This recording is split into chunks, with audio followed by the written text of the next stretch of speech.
Hello, welcome. My name is Patrick. I'm a sculptor, and a few weeks ago I sculpted Appa from Avatar the Last Airbender.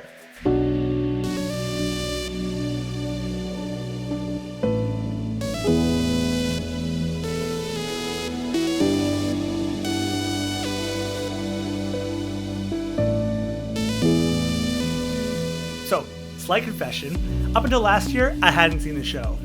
And then the Fire Nation attacked. Well, actually, someone on my live stream was like, you gotta watch the show. And I was like, I haven't really watched the show, it's fine. No, you gotta watch the show. And so I watched the show, and they were right. I fell in love with it.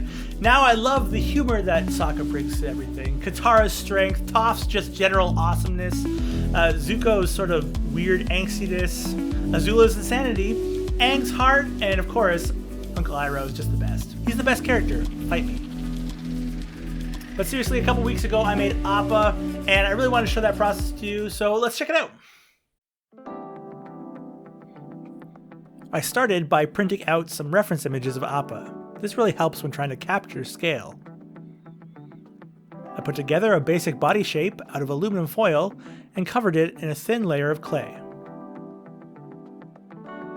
I did the same thing with a ball of foil for the head.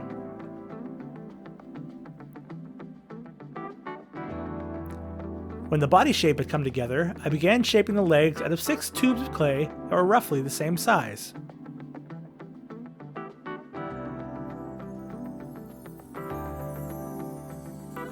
Then, I placed each leg and blended them into the body. The key here was making sure that there was a slight taper in the leg towards the feet. It was also important to keep a sense of slight layering between each of the legs. Appa is a fur-covered creature, so the legs blend very smoothly into the body.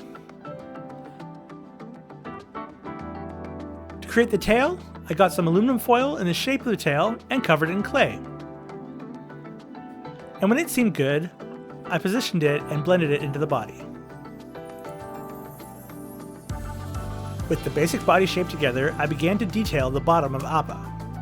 Appa has a sort of layered plating torso, so I drew longs along the edge of where that plating would begin and the fur would end. And then roughly shaped in the lines for the plates. With the rough design in place, I further refined these in order to make them slightly rounded. I added 3 toes to each foot by rolling out balls of clay and flattening them into small circles. These were attached and blended into each foot. Next, I decided to work on the head. I added a triangle of clay under the head for the beard-like fur that Appa has. I built the lower jaw and cheeks by placing a rounded rectangle of clay above the beard. I used a thin, straight edge to roughly draw in and position the eyes.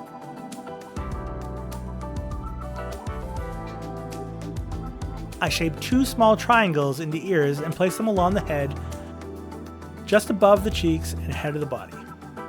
For the upper part of the head, I flattened out a semicircle of clay just slightly bigger than the head itself. Once roughly in shape, I placed it on the head and began to position the overlaps over each ear and the eyes, stretching and shaping it as necessary for each overlap. I added a nose-shaped triangle to the front of the face for the nose. And to finish shaping the head, I added a little triangle of fur at the top of the body to suggest a neck and blended it in. At this point, I rolled out 2 small horns and pre-baked them. This pre-baking is critical for small pointy shapes so that you can attach them and maintain their shape. Full disclosure, I was using a new toaster oven and legit burned them, so they are jet black. Perfect color, poor bake.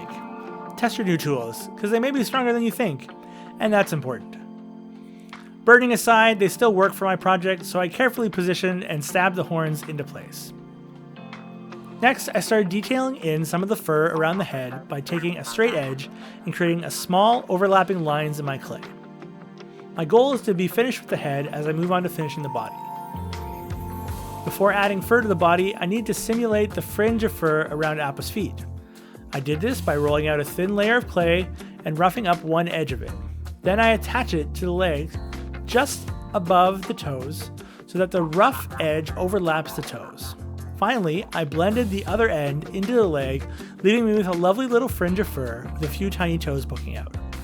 I did this on all 6 feet, and then it was time to fur. I got out this little turntable for convenience. When doing fur, at a certain point, you just can't touch your project anymore. This allows the maneuverability to get fur everywhere.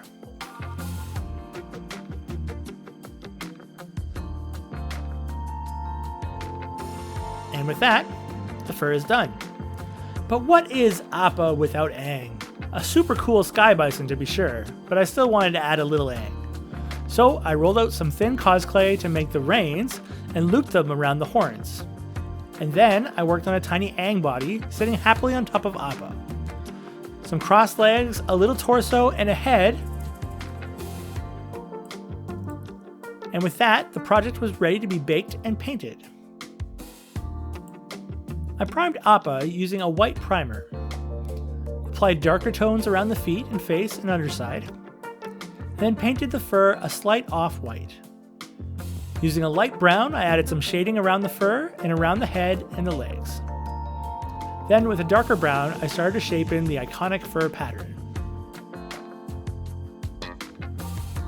I painted the eyes and was ready to add some paint to Aang.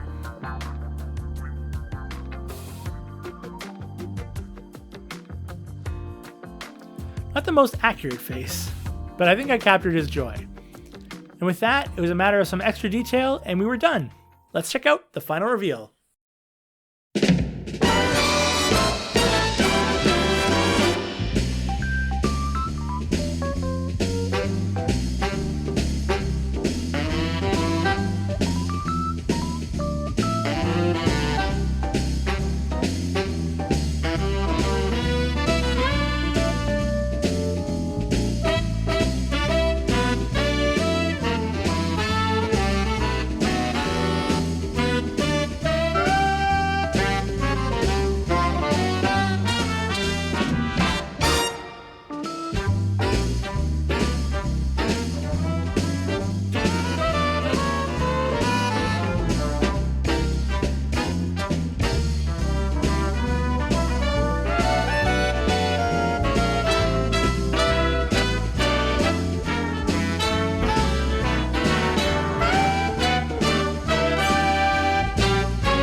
I hope you enjoyed watching this project come together. I'd love to hear from you. Let me know in the comments below what you thought of it. Also, who's your favorite character from Avatar the Last Airbender, and why is it Uncle Iroh? Let me know as well if you want to see more stuff from Avatar the Last Airbender. I really enjoyed watching the show. I had fun making this. I'd love to do more. Of course, subscribe for more, and don't miss out on the live streams where we make these things live. We have a lot of fun, we play games, we do a lot of stupid things, and it's pretty chill. So come check it out, twitch.tv/southernhandmade. And of course, till next time, keep being awesome.